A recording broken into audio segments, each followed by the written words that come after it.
Welcome to Comfort Crime with Lindsay Sanchez, a cozy mystery podcast where no actual crimes have been committed. Today we'll continue Bodies at Brunch, a cozy mystery about Sienna, who never wanted to be an amateur sleuth. She was just looking for a friend or two in the sprawling city of London she now calls home. But when the expat group's weekly gathering turned deadly, fitting in was the least of Sienna's worries, because one of her new friends might be a murderer. If this is your first time joining us, welcome, and please start with Chapter 1. For everyone else, we'll head to Chapter 5, but first, an update. One of the beautiful things about podcasts is how it transcends space and time. So wherever and whenever you are right now, close your eyes for just a moment. The dry heat of August is settling over the Rocky Mountains. The juicy sweetness of a fresh peach is dripping down your chin. Plump homegrown grapes hang heavy on the vine. And the anticipation of a summer rainstorm is electric in the air. Somewhere in the distance, a school bus drives down the road as summer makes its last stand. The when and where I'm currently in is absolute magic at the moment. This has always been my favorite time of year, and that makes this week extra special for me, which is good because it was a deceptively intense writing week. There I sat hunched over my keyboard deep in the world of Sienna and her pretty complicated murder mystery, while my dog lay draped across the floor beside me like a ginormous toasted marshmallow. Her eyes half closed, sighing dramatically every 20 minutes as if she were the one doing all the hard work. She is annoyingly adorable, though. I'll send pics of her in this week's newsletter, along with a more thorough description of all the ridiculous research that this week called for. As always, I would love to hear from you. Join the newsletter and hit reply to tell me who you think the killer is and how your week has been. I read every email, and if you love the show, please rate, review, support, or forward us to a friend. Every little bit helps other mystery lovers find us and join our cozy little group. Last time, Sienna was upset about the incident at brunch and a little nervous for her police interview the next day, but it wasn't until her sister Georgia told her about her debut in the British tabloids that she got downright scared, leaving her to troll murky corners of the internet until she finally forced herself to go to bed, tossing and turning into the wee hours of the morning.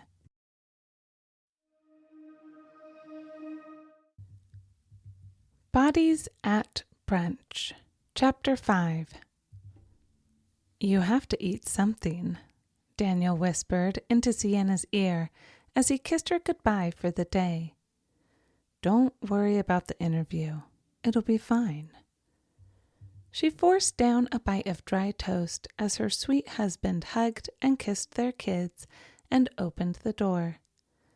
Call me when it's done. He made the universal phone sign with his hand and waved, blowing her one last kiss, like today was any other day. As soon as the door shut behind him, Sienna abandoned her half-hearted breakfast. It's time to go. She cleared the kids' bowls and wiped their mouths. You put your shoes on while I go to the bathroom. At the sight of her reflection, she dabbed a quick smear of concealer under both eyes and swiped on some blush and mascara, effectively hiding her lack of sleep. In less than an hour, she suspected she'd feel like a criminal, a bright interrogation light beaming down on her. But that didn't mean she had to look like one. Poppy held her hand as they walked to school, and Jamie balanced on the curb beside them. It was better with her babies, their open smiles and bright eyes easing the rope that had cinched around her heart, like a belt that was too small. They didn't know that their mommy was a key witness in a murder investigation. They didn't care what a trashy blog had said about her and her potential designs on the millions of pounds that had somehow disappeared.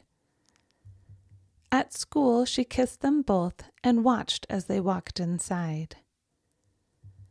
Bishopsgate Police Station was almost a straight shot from Happy Horizons Nursery School, exactly 1 mile and 22 minutes away. The rope belt tightened. Sienna unsnapped and re-snapped the latch on her little blue purse as she turned down Beach Street toward City Road. It would be fine. She'd give her statement, pick up the kids, and go to the park. They'd find a new park this afternoon. Or maybe check out that transportation museum she'd looked up. She'd watch her babies play and forget that this whole mess had ever happened. The interview would be exactly like Georgia had said. The police weren't worried about her. They were just trying to figure out what had happened. None of this was about her. Fiddling with her latch, she kept her steps in time with the clicking noise, forcing herself forward. Halfway there, she stumbled and stopped. A flower shop with ballet shoes and larger-than-life paper flowers hung in the display window. She pulled out her phone, her fingers itching to call Georgia, or her parents, or anyone she loved that wasn't still asleep. She put her phone away and kept walking. Her faulty steps matched the hitch in her heart as she got closer, and the lump lodged in her throat grew larger. With the cement block police station in sight, Sienna stopped, slowing her breath into a natural rhythm, forcing her body to remain calm. She hadn't done anything wrong. Surely the police would see that. But she had. Poking around the crime scene was wrong. She should never have been in that kitchen, and she knew it. There had been plenty of mistakes after that, too. Chasing the mystery person with a piece of said crime scene, and making stupid jokes while giving her witness statement. It was her fault she was on her way to the police station. From now on, she was going to tell the police exactly what she knew and then mind her own business. She crossed the street and opened the doors. "This is not about me," she repeated George's words to herself as she checked in at the pale blue front desk. It was a chance to tell the officers that Vivian couldn't be a killer. As comforting as her sister's words were, there was a tiny part of her that still wished she hadn't picked up the phone. Last night, before Georgia called, Sienna had been blissfully, beautifully unaware that any of the articles and rumors had existed. Before doom-scrolling her own name for hours, she'd been snuggled up next to her husband, almost drifting off to sleep. The headache building behind her eyes made it painfully obvious that she would have been better prepared for this with a decent night's sleep and an uncluttered mind than with the anxiety about what exactly the police had read about her and how much they believed. A detective came into the lobby, the same one that had recognized Bryant Coleman yesterday. "Mrs. Thompson, thanks for coming." He looked exactly the same. Crumpled light brown hair, dark jeans paired with tennis shoes, and a polo with every button fastened all the way to the base of his neck. The only difference between the man standing in front of her and the version she'd seen the day before was the lighter shade of blue shirt now perfectly matched his icy eyes. Sienna hoped he had at least changed his socks and underwear along with his polo, though the shoes and jeans were clearly the same. "I'm Detective Shoemaker. We just have a few questions. Please follow me." He led her to an interrogation room and held the door, gesturing for her to go in ahead of him. The room was about the shape and size of an American parking stall. Another man sat at the table inside, filling the small space with his big body. "This is my colleague, Detective Worthing." Sienna squeezed around the desk, sitting opposite the other detective. "We just have a few questions for you today, Miss Thompson. We'll be recording this interview, and if you don't mind, we'll also need your fingerprints and a DNA sample so that we can—" "My fingerprints?" "Yes." He pulled out a black leather case, the size and shape of a large phone, setting it on the table between them. "That's just so we can use them as elimination prints," he explained, correctly sensing her alarm. "Since you were clearly at the scene of the crime and have already admitted to touching some of the evidence," Detective Shoemaker cut in, "we need your prints in the system so we don't get them confused with anyone else's." Detective Worthing opened the leather case and placed it in front of her, a phone on one side, a tiny screen on the other. "So I just put my finger here?" She lifted her fingers and one by one placed them on the screen. "Great." Detective Worthing put the case away and pulled out a tube with a long cotton-tipped swab trapped inside. "And then we just have the swab here, and if you wouldn't mind, just rubbing this along the side of your cheek for 10 to 20 seconds, and then pop it right into this tube. Then we can get to our questions." "I'd rather not swab." Sienna swallowed hard. She almost gagged just thinking about it. "I had a lot of strep throat as a kid, and I get sick, even looking at them." "At this stage, the DNA collection is completely voluntary," Detective Shoemaker said. "You are well within your rights to refuse, but I will warn you, Mrs. Thompson, that being as you were the only known person alone with the body, and also alone at the time of the murder, you are already very much flirting with the line between key witness and suspect, compounded by touching key evidence and essentially fleeing the crime scene." "I did not flee the crime scene." Sienna couldn't help but interrupt. "I'm just letting you know." The detective put up his hands. "I want you to be well aware that as of right now, you are considered a key witness, especially as you're cooperating. That said, if more evidence should come to light, or if you decided to no longer be cooperative, we may be forced to change your status." "To suspect?" The detective in the blue polo raised his eyebrows like, "You said it, not me." But he kept his mouth shut, not confirming or denying his vague threat. "We have a few questions we'd like to ask." His partner stepped in, smoothing over the friction between them, clearly establishing a good cop, bad cop dynamic in the room. "I'm happy to cooperate." Sienna forced a smile.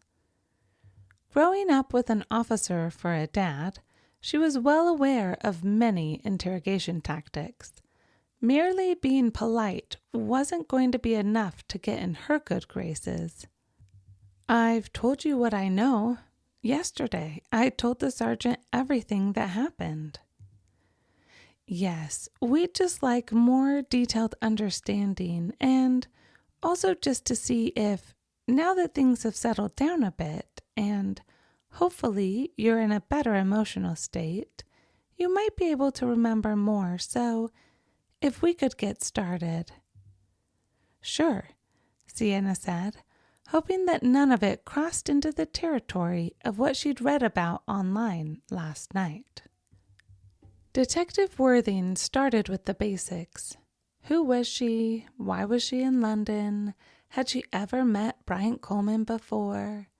Just so they officially had it on the record. Everything was standard until Detective Shoemaker cut in.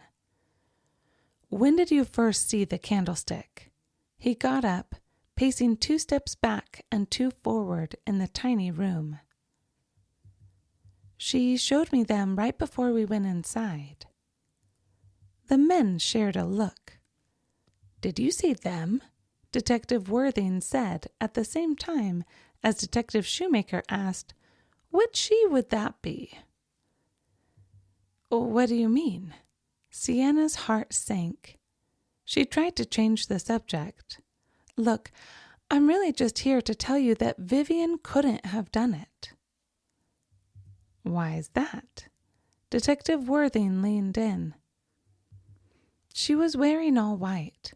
I saw the crime scene and the splatters. There's no way she could have bludgeoned someone and walked away that clean. She could have worn a coat or an apron, the detective suggested. Her hair is pretty much white, and the shoes were also white. Sienna recalled the suede white kitten heels that had poked out from under the white wide-leg trousers. She was literally wearing white from head to toe. She couldn't have escaped a scene like that without a mark. That's a very interesting theory. Detective Shoemaker and his blue polo walked back to the table, dismissing her evidence. You've clearly thought a great deal about this, so tell me, who do you think killed Mr. Coleman? He said Bryant's name quickly, hurrying it out of his mouth like it was a sour lemon. I don't know. She had thought a lot about it, about all of it, but the only thing she knew so far was that it couldn't have been Vivian. There is a lot of evidence pointing to her, Detective Shoemaker said. Who do you suspect? Detective Worthing cut in. The only thing I know is that Anne-Marie is divorcing him, so that might be motive? Sienna cringed.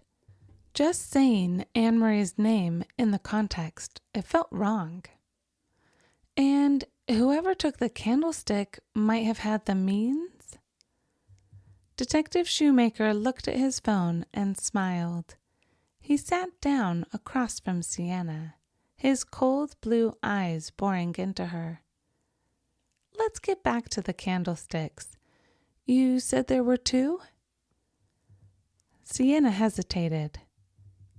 You're going to want to tell us everything you know, because I just got this text from forensics.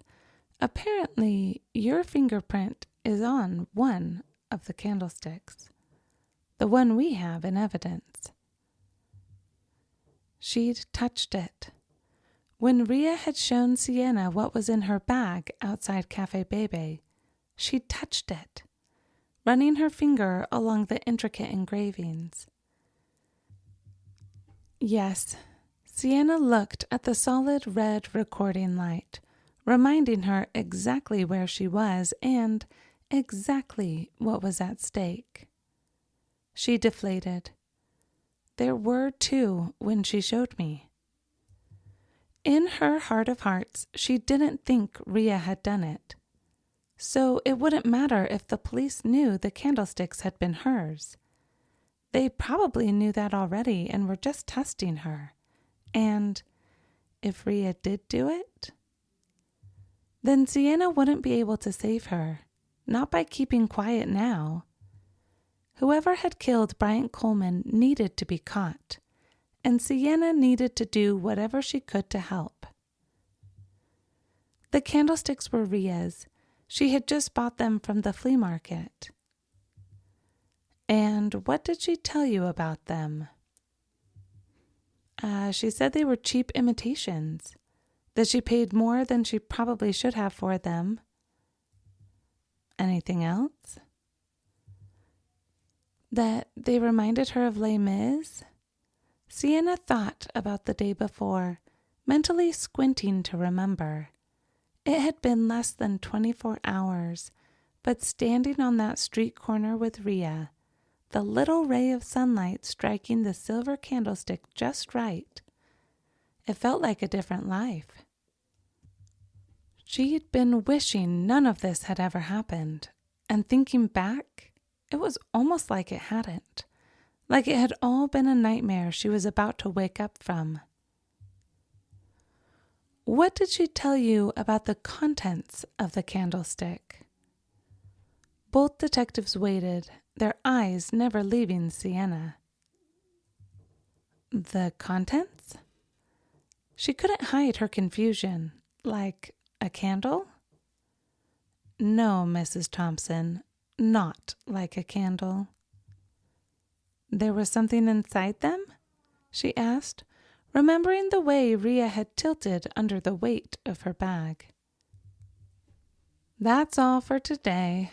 Detective Shoemaker stood and opened the door, waiting for her to leave. That's all for today. Detective Shoemaker stood and opened the door, waiting for her to leave. Please let us know if you remember anything, and we'll be in touch with any other questions. Sienna left, a war of emotions swirling inside her. The detectives had seemed more concerned with the candlesticks than they had about who had killed the man. Detective Blue Polo, at least, seemed happy to pin it on anyone convenient, regardless of conflicting evidence. The good news was, as many mistakes as Sienna had made yesterday, they didn't seem to really suspect her, despite their thinly veiled threats. But as much as she didn't really like Vivian, what little she knew about her, she still didn't want the woman to go to jail for a murder she didn't commit. And as much as she had promised herself that after this interview she would walk away and forget this had happened, she couldn't help but wonder which of the women had committed murder, and what in the world was inside those candlesticks.